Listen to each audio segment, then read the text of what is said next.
কিন্তু আর একটা বিষয় আসি, মাহফুজ আলম বলছেন যে 2 মাস ধরে তিনি আসলে গদি হারানোর ভয়ে আছেন, কখন নেমে যায় সেই বিষয়টা। 2 মাস ধরে কি হলো ঠিক ডাক্তার জাহিদুর রহমান সেটি বুঝতে পারছেন? 2 মাসে কি হলো যে 2 মাস ধরে তিনি এই শঙ্কায় আছেন যে কখন গদি থেকে নেমে যায়?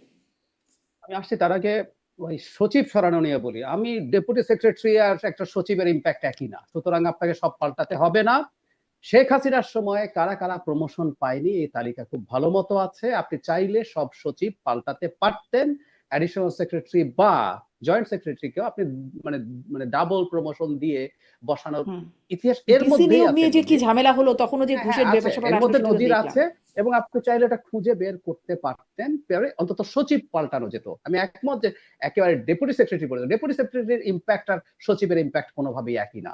সচিবগুলো সব পাল্টানোর মতো অফিসার পাওয়া যেত, যারা শেখ হাসিনার সময় হুম। খুব সহজ হিসাব, যারা শেখ হাসিনার সময় সুযোগ পায়নি, যাদেরকে ডেপ্রাইভ করে রাখা হয়েছে, এদের মধ্যে থেকে স্কিল লোক আনা যেত। যাই হোক, আমি বলছি ওটা আসলে তারা থেকে যেতে পেরেছেন। আলোচনা নাকি এরকম হয়েছে, যেহেতু আওয়ামী লীগের প্রিভিলেজ লোক, ওকে যদি রাখা যায় ও আমার কথা শুনবে এবং অনেক ভালো ট্রানজাকশন করা যাবে, এগুলো হয়েছে আসলে ওই সময়। এবার আপনি মাহফুজ আলমের কথা বলছেন, 2 মাস থেকে আসলে ঘটনা যেটা, সেটা হলো আমি মানে এই আলাপ তো আসলে আছে যে এই সরকারকে নির্বাচনের দিকে যখন এগিয়ে যাবে, তাকে অবশ্যই অনিবার্যভাবেই তাকে আসলে নিউট্রাল হয়ে উঠতে হবে। এই যে 2 ছাত্র উপদেষ্টা, এই ছাত্র উপদেষ্টা, আমি আপনার কথা, আমরা যতই অ্যানালিসিস করি, আমাদের মধ্যে একদম অ্যাক্টিভিজম আছে, আমরা সরাসরি বলে ফেলি এনসিপি কিংস পার্টি, এই দুজন আসলে এনসিপির লোকজন। তো ডক্টর ইফতেখারুজ্জামানের মতো মানুষও তো বলছেন, ওনার মতো সিভিল সোসাইটির রেসপেক্টেড মানুষও বলছেন। So that's a huge perception যে এদেরকে সরে যেতে হবে। এবং আমরা একটু ইনফর্মালি বলছি, এনসিপি বা অন্যান্য এদের সাথে তো আমাদের যোগাযোগ আছে, এই দুজন যে ভেরি মাচ মানে কানেক্টেড টু দ্য পার্টি, তাদের নানান পলিসি ডিসিশনে আলোচনায় তারা থাকেন, এগুলো আমরা জানি ইনফর্মালি। সো আমি ধারণা করি এই চাপ বাইরে থেকে আছে। বিএনপি তো প্রকাশ্যেই এই 2 ছাত্র প্রতিনিধিকে বের করে দেওয়ার অবস্থান নিয়েছিল। আর আমি অনুমান করি যে সরকারের প্রধানের পক্ষ থেকেও তাদের উপরে এই ধরনের মেসেজ হয়তো আছে, কারণ তাদের কাজ হোক কাল হোক বেরোতে তো হবেই। তো এই কারণে তারা চাপের মধ্যে আছেন বলে আমি ধারণা করি। জি।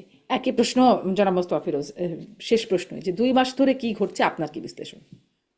মাহফুজ আলম ব্যক্তিগতভাবে একটু চাপের মধ্যে আছে, কারণ সে যখন নাকি বলছে যে মৌদুদিবাদী, তো কয়েকটা দল আছে, আর একটা মৌদুদিবাদী দল নাই, সেটা এনসিপি কে উদ্দেশ্য করে বলছে। ফলে আহ অন্যদের সাথে মাহফুজ আলমের একটু পার্থক্য আছে, তারপরে কিন্তু দেখবেন যে সে চাপের মধ্যে পড়ছে এবং এক ধরনের তার মধ্যে হতাশা। কারণ এটা বলার সাথে সাথে সরকারের ভেতরে এবং বাইরের অনেকগুলো শক্তি মাহফুজ আলমের কে নিশ্চয়ই চাপ প্রয়োগ করা শুরু করছে, যার কারণে তার মধ্যে একটা হতাশা তৈরি হয়েছে। যেমন আসিফ মাহমুদ সজীব ভুঁইয়াকে যত উজ্জীবিত দেখি বিসিবি এই ধরনের নির্বাচন নিয়ে, মাহফুজ আলমকে কিন্তু দেখা যাচ্ছে না। ফলে ডিফারেন্স আছে, ফলে অনেকটা বিচ্ছিন্ন হয়ে গেছে, দল থেকেও বিচ্ছিন্ন হয়ে গেছে, এনসিপি থেকে, সরকার থেকেও বিচ্ছিন্ন হয়ে গেছে।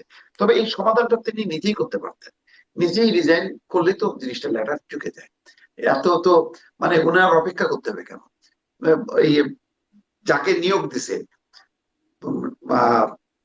ডক্টর মোহাম্মদ ইউনূস তো নিজে বলেন যে ছাত্ররা আমাকে নিয়োগ দিছে। তো যিনি যারা নিয়োগ দিছে তাদেরকে কিভাবে উনি চাকরিচ্যুত করেন? বলেন কিভাবে যে তুমি চলে যাও? কারণ তারাই তো তাকে নিয়োগ দিছে, হুম। ছাত্ররা। তো সেই কারণে এটা হলো নিজের থেকে এখন এই করতে হবে যে ডক্টর মোহাম্মদ ইউনূস বলতে পারছেন না, কারণ ছাত্রদের অবদান, ছাত্ররা তাকে বসাইছে বারবার বলতে বলতে, যে তিনি ছাত্রদের দ্বারা নিয়োগ প্রাপ্ত হয়ে ছাত্রদেরকে স্যাক করতে পারেন না। সুতরাং ছাত্রদেরকে এখন সিদ্ধান্ত নিতে হবে যে আমরা কি এই ক্যাবিনেটে থাকলে এই ক্যাবিনেট কি আসলে নিউট্রাল, অন্তর্বর্তী, নিরপেক্ষ, এটা হয় কি হয় না, এইটা বুঝে তাদেরকে সিদ্ধান্ত নেওয়া উচিত। জি। অনেক ধন্যবাদ, অনেক ধন্যবাদ জনাব মোস্তফা ফিরোজ, অনেক ধন্যবাদ ডক্টর জাহিদুর রহমান, আপনাদের দুজনকেই ধন্যবাদ। দর্শক এতক্ষণ সাথে থাকবার জন্য আজকের মতো শেষ করছি, বিদায় নিচ্ছি। আইবিটিভি ইউএস এর নিয়মিত আয়োজন রাজনীতির এপিঠ ওপিঠ থেকে।